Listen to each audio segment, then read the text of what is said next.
2026ರ calendar ವರ್ಷ ಆರಂಭವಾಗಿದೆ. ಹೊಸ ವರ್ಷ ಆರಂಭವಾಯಿತು ಅಂದರೆ ಭವಿಷ್ಯಕಾರರ ಭವಿಷ್ಯವಾಣಿಯ ಬಗ್ಗೆ ಚರ್ಚೆಗಳು ಶುರುವಾಗೇ ಆಗುತ್ತವೆ. ಅಂತಹ ಭವಿಷ್ಯಕಾರರಲ್ಲಿ ಮುಖ್ಯವಾಗಿ ಕೇಳಿ ಬರುವುದು ಎರಡು ಹೆಸರುಗಳು. ಒಂದು ಬಾಬಾ ವಂಗದ್ದಾದರೆ ಇನ್ನೊಂದು ನಾಸ್ಟ್ರಡಾಮಸ್ದು. ಪ್ರತಿ ವರ್ಷದಂತೆ 2026ರ ಬಗ್ಗೆಯೂ ಕೂಡ ಈ ಇಬ್ಬರು ಹಲವು ಭವಿಷ್ಯವಾಣಿಗಳನ್ನು ನುಡಿದಿದ್ದಾರೆ. ಆ ಭವಿಷ್ಯವಾಣಿಯಲ್ಲಿನ ಅನೇಕ ಸಂಗತಿಗಳು ಜನರನ್ನು ಬೆಚ್ಚಿ ಬೀಳಿಸ್ತಿದೆ. ಇವೆಲ್ಲ ನಡೆದೋದರ ಗತಿಯೇನು ಅಂತ ಹಲವರು ತಲೆ ಕೆಡಿಸ್ಕೊಂಡಿದ್ದಾರೆ.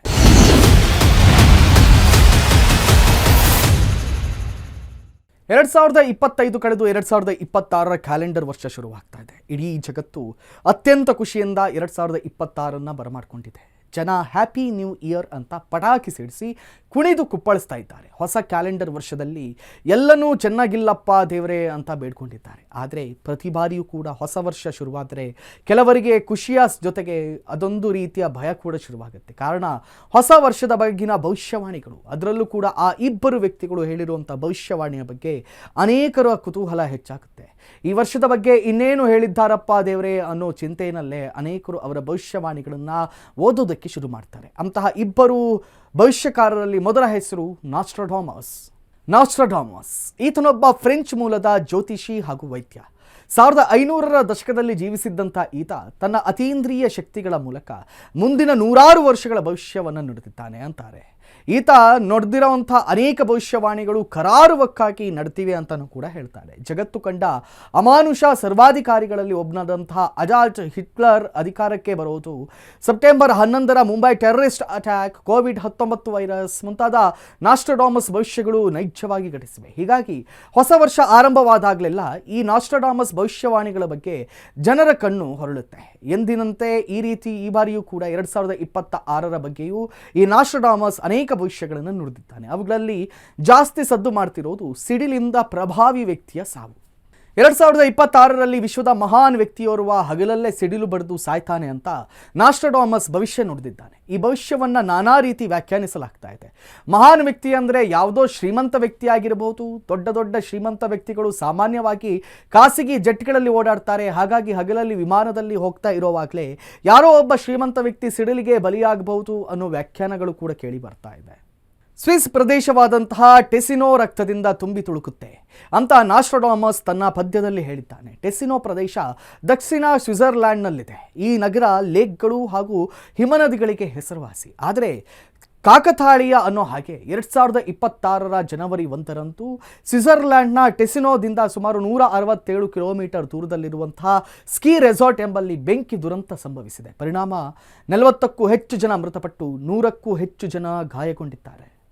7 ತಿಂಗಳ ಕಾಲ ಮಹಾಯುದ್ಧದಲ್ಲಿ ಜನ ದುಷ್ಟತನದಿಂದ ಆಕ್ರೋಶವನ್ನು ಹೊರಹಾಕ್ತಾರೆ ಅನ್ನೋ ಭವಿಷ್ಯವಾಣಿ ಕೂಡ ನಾಸ್ಟ್ರಡಾಮಸ್ ಭವಿಷ್ಯದಲ್ಲಿದೆ. ಅಂದರೆ ವಿಶ್ವದಲ್ಲಿ 7 ತಿಂಗಳ ಕಾಲ ಇಬ್ಬರು ನಾಯಕರ ನಡುವೆ ಮಹಾಯುದ್ಧ ನಡೆಯಲಿದ್ದು ಸಾವಿರಾರು ಸೈನಿಕರು ಸತ್ತು ನಾಯಕರು ಗೆಲ್ತಾರೆ ಅಂತ ಇದರ ವಿಶ್ಲೇಷಣೆ ಮಾಡಲಾಗ್ತಾ ಇದೆ. ಈ ಭವಿಷ್ಯವಾಣಿ ಜಗತ್ತಿನಲ್ಲಿ ದೊಡ್ಡ ಯುದ್ಧದ ಸಾಧ್ಯತೆಯನ್ನು ತಿಳಿಸುತ್ತೆ. ಈಗಾಗಲೇ ಜಗತ್ತಿನ ನಾನಾ ಭಾಗದಲ್ಲಿ ಸಂಘರ್ಷದ ಬೆಂಕಿ ಹೊತ್ತಿ ಉರಿತಿದ್ದು ಈ ಭವಿಷ್ಯವಾಣಿ ನಿಜವಾದರೂ ಅಚ್ಚರಿಯಿಲ್ಲ. ಇನ್ನು ಈ ವರ್ಷ 7 ಹಡಗುಗಳ ಸುತ್ತಲಿನ ಮಾರಣಾಂತಿಕ ಯುದ್ಧ ಅನ್ನೋ ಭವಿಷ್ಯ ಕೂಡ ನಾಸ್ಟ್ರಡಾಮಸ್ ಕಾಲಜ್ಞಾನದಲ್ಲಿದೆ. ಇದು ದಕ್ಷಿಣ ಚೀನಾ ಸಮುದ್ರದಲ್ಲಿ ನಡೆಯೋ ಘೋರ ಎಂಬ ನಂಬಿಕೆ ಕೂಡ ಇದೆ. ಈಗಾಗಲೇ ಇಲ್ಲಿ ಚೀನಾ ಹಾಗೂ ತೈವಾನ್ ಮಧ್ಯೆ ಸಂಘರ್ಷದ ದೊಡ್ಡ ಬೆಂಕಿ ಹೊತ್ಕೊಂಡಿದೆ. ಹಾಗಾಗಿ ಸೌತ್ ಚೀನಾದಲ್ಲಿ ಪರಿಸ್ಥಿತಿ ಉದ್ವಿಗ್ನವಾಗಿ ಇಲ್ಲಿ China, Taiwan, Vietnam, Malaysia, Brunei, Indonesia ಹಾಗೂ ಫಿಲಿಪೈನ್ಸ್ ಈ 7 ದೇಶದ ಹಡಗುಗಳು ಯುದ್ಧ ನಡೆಸುತ್ತವೆ ಅಂತ ನಾಸ್ಟ್ರಡಾಮಸ್ನ ಈ ಭವಿಷ್ಯವಾಣಿಯನ್ನು ವಿಶ್ಲೇಷಿಸಲಾಗ್ತಾ ಇದೆ. ಜೊತೆಗೆ USA ಹಾಗೂ UK ನಂತಹ ದೇಶಗಳಲ್ಲಿ ದೊಡ್ಡ ಮಟ್ಟದ ಆರ್ಥಿಕ ಸಂಕಷ್ಟ ಉಂಟಾಗುತ್ತೆ ಅಂತ ಕೂಡ ನಾಸ್ಟ್ರಡಾಮಸ್ ಭವಿಷ್ಯ ನುಡಿದಿದ್ದಾರೆ. ಇದಿಷ್ಟು ನಾಸ್ಟ್ರಡಾಮಸ್ರ ಕೆಲ ಭವಿಷ್ಯವಾಣಿಗಳಾದರೆ ಇಂತಹುದೇ ಮತ್ತೊಬ್ಬ ಭವಿಷ್ಯಗಾರ್ತಿಯ ಬಗ್ಗೆ ಕೂಡ ಜನರಿಗೆ ಅತಿಯಾದ ಕುತೂಹಲ ಇದೆ. ಅವರೇ ಬಾಬಾ ವಂಗ.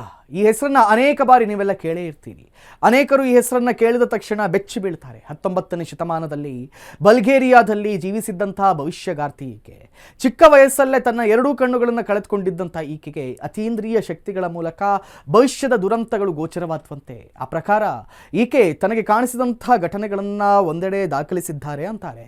ಅಮೆರಿಕದ ಮೇಲೆ ನಡೆದಂಥ 9/11 ಉಗ್ರ ದಾಳಿ, ಭಾರತದ ಪ್ರಧಾನಿ ಇಂದಿರಾ ಗಾಂಧಿ ಹತ್ಯೆ, ರಷ್ಯಾ ಜಲಾಂತರ್ಗಾಮಿ ಭೀಕರ ದುರಂತ, ಬರಾಕ್ ಒಬಾಮಾ ಅಮೆರಿಕ ಅಧ್ಯಕ್ಷರಾದ ಆಯ್ಕೆಯಾಗೋದು, ಹೀಗೆ ಈ ವಂಗ ನುಡಿದಂಥ ಅನೇಕ ಪ್ರಸಿದ್ಧ ಭವಿಷ್ಯವಾಣಿಗಳು ನಿಜವಾಗಿವೆ ಅಂತಾರೆ. ಜೊತೆಗೆ ತನ್ನ ಸಾವಿನ ದಿನಾಂಕವನ್ನು ಕೂಡ ಈಕೆ ಮುಂಚೆ ನಿಖರವಾಗಿ ಬರೆದಿಟ್ಟಿದ್ದಾರಂತೆ.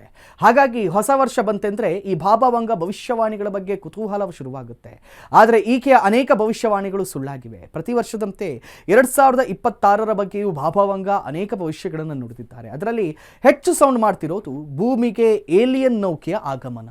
ಎಷ್ಟು ದಿನ ಏಲಿಯನ್ಗಳ ಬಗ್ಗೆ ನಾವು ಕೇವಲ ಕಥೆಯಲ್ಲಿ ಮಾತ್ರ ಕೇಳ್ತಾ ಇದ್ವಿ. ಭೂಮಿಯ ಹೊರತಾಗಿ ಬೇರೆಡೆ ಏಲಿಯನ್ಗಳು ಇರೋ ಬಗ್ಗೆ ಇನ್ನೂ ಕೂಡ ಸಂಶೋಧನೆ ನಡೀತಲೇ ಇವೆ. ಆದರೆ ಯಾವ ಸಂಶೋಧನೆ ಕೂಡ ಏಲಿಯನ್ಗಳಿಗೆ ಅಂತ ಇಲ್ಲಿವರೆಗೂ ಕೂಡ ಬಹಿರಂಗವಾಗಿ ಹೇಳಿಲ್ಲ. ಆದರೆ ಬಾಬಾ ವಂಗ ಪ್ರಕಾರ 2016ರಲ್ಲಿ ಈ ಸ್ಥಿತಿ ಬದಲಾಗುತ್ತೆ. 2026ರ ಕೇವಲ ಏಲಿಯನ್ ಬಗ್ಗೆ ಮಾತ್ರವಲ್ಲ, ನಾವು ಪ್ರತ್ಯಕ್ಷವಾಗಿ ಏಲಿಯನ್ಗಳನ್ನು ನೋಡ್ತೇವಂತೆ.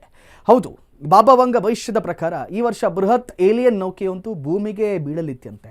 ಅಲ್ಲಿಗೆ ಏಲಿಯನ್ ಬಗೆಗಿನ ಎಲ್ಲ ಸ್ಟೋರಿಗಳು ಕೂಡ ಫುಲ್ ಸ್ಟಾಪ್ ಬೀಳುತ್ತೆ ಅನ್ನೋದು ವಂಗ ಭವಿಷ್ಯ. ಇನ್ನು ಜನರಲ್ಲಿ ಭಯ ಹುಟ್ಟಿಸ್ತಿರೋ ಮತ್ತೊಂದು ಭವಿಷ್ಯ 3ನೇ ಮಹಾಯುದ್ಧದ ಬಗೆಯದ್ದು. ಈಗ ಜಗತ್ತಲ್ಲಿ ಎಲ್ಲಿ ನೋಡಿದ್ರೂ ಕೂಡ ಯುದ್ಧದ ಕಾರ್ಮೋಡ ಆವರಿಸಿದೆ. Israel, Hamas, Russia, Iran, America, Venezuela, China, Taiwan, ಹೀಗೆ ಎಲ್ಲ ಕಡೆ ಕೂಡ ಸಂಘರ್ಷದ ಬೆಂಕಿ ಹೊತ್ಕೊಂಡಿದೆ. ಬಾಬಾ ವಂಗ ಭವಿಷ್ಯದ ಪ್ರಕಾರ ಈ ಎಲ್ಲ ಸಂಘರ್ಷದ ಬೆಂಕಿಯೂ ಕೂಡ ದೊಡ್ಡದಾಗಿ 2026ರಲ್ಲಿ ಅದು 3ನೇ ಮಹಾಯುದ್ಧವಾಗಿ ಬದಲಾಗುತ್ತೆ. ಅಪಾರ ಸಾವು ನೋವಿಗೆ, ಅಶಾಂತಿಗೆ ಕಾರಣವಾಗುತ್ತೆ.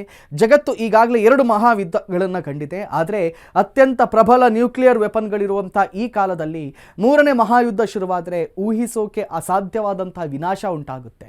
ಇದೇ ಈಗ ಅನೇಕರ ಭಯಕ್ಕೆ ಕಾರಣವಾಗಿರೋದು. ಇನ್ನು ಪ್ರಾಕೃತಿಕ ವಿಕೋಪದ ಬಗ್ಗೆಯೂ ಕೂಡ ಬಾಬಾ ವಂಗ ಭವಿಷ್ಯವನ್ನು ನುಡಿದಿದ್ದಾರಂತೆ. ಇತ್ತೀಚೆಗಿನ ವರ್ಷದಲ್ಲಿ ನೈಸರ್ಗಿಕ ವಿಕೋಪಗಳು ತೀರಾ ಹೆಚ್ಚಾಗ್ತಾ ಇವೆ. ನಿಸರ್ಗ ಮನುಷ್ಯನ ಮೇಲೆ ರಿವೆಂಜ್ ತೀರಿಸಿಕೊಳ್ಳೋದೇನೋ ಅನ್ನೋ ಅನುಮಾನ ಉಂಟಾಗ್ತಾ ಇದೆ. ಆದರೆ ಬಾಬಾ ವಂಗ ಭವಿಷ್ಯದ ಪ್ರಕಾರ 2026ರಲ್ಲಿ ಈ ಪ್ರಾಕೃತಿಕ ದುರಂತಗಳು ಇನ್ನೂ ಹೆಚ್ಚಾಗುತ್ತವೆ. ಜಗತ್ತಿನ ಮೂಲೆ ಮೂಲೆಯಲ್ಲಿ ರಣಮಳೆ ಪ್ರವಾಹ, ಭೂಕಂಪ, ಜ್ವಾಲಾಮುಖಿ ಸ್ಫೋಟಗಳು ತಾಂಡವವಾಡಲಿದೆಯಂತೆ. ಇನ್ನು ಇವತ್ತು ತಾಂತ್ರಿಕ ಕ್ರಾಂತಿಗೆ ಕಾರಣವಾಗಿರುವಂಥ AI ಅಥವಾ ಕೃತಕ ಬುದ್ಧಿಮತ್ತೆ ಬಗ್ಗೆಯೂ ಬಾಬಾ ವಂಗ ಡೇಂಜರಸ್ ಭವಿಷ್ಯವನ್ನು ನುಡಿದಿದ್ದಾರೆ. ವಂಗ ಹೇಳಿರೋ ಪ್ರಕಾರ 2026ರಲ್ಲಿ AI ನಿಂದ ಲೆಕ್ಕಕ್ಕೆ ಸಿಗದಷ್ಟು ಮಂದಿ ಕೆಲಸ ಕಳ್ಕೋತಾರೆ. ಜೊತೆಗೆ ಇಷ್ಟು ವರ್ಷಗಳ ಕಾಲ ಮಾನವನ ಕಂಟ್ರೋಲ್ನಲ್ಲಿದ್ದಂಥ AI ಮೇಲೆ ಮಾನವ ನಿಯಂತ್ರಣವನ್ನು ಕಳೆದುಕೊಳ್ತಾನೆ. ಮಾನವನ ಹಸ್ತಕ್ಷೇಪ ಇಲ್ಲದ AI ವರ್ಕ್ ಮಾಡೋದಕ್ಕೆ ಶುರು ಮಾಡುತ್ತೆ. ಯಾವುದೇ ವಿಚಾರದಲ್ಲಿ ಅದು ಸ್ವತಂತ್ರ ನಿರ್ಧಾರವನ್ನು ಕೈಗೊಳ್ಳೋಕೆ ಸ್ಟಾರ್ಟ್ ಮಾಡುತ್ತೆ ಅನ್ನೋದು ಬಾಬಾ ವಂಗ ಭವಿಷ್ಯವಾಣಿಯಲ್ಲಿದೆ. ಒಂದು ವೇಳೆ ಇದು ನಿಜವಾದ ತಾಂತ್ರಿಕ ಲೋಕದಲ್ಲಿ ಕೋಲಾಹಲ ಉಂಟಾಗುತ್ತೆ ಅನ್ನೋದು ಸತ್ಯ.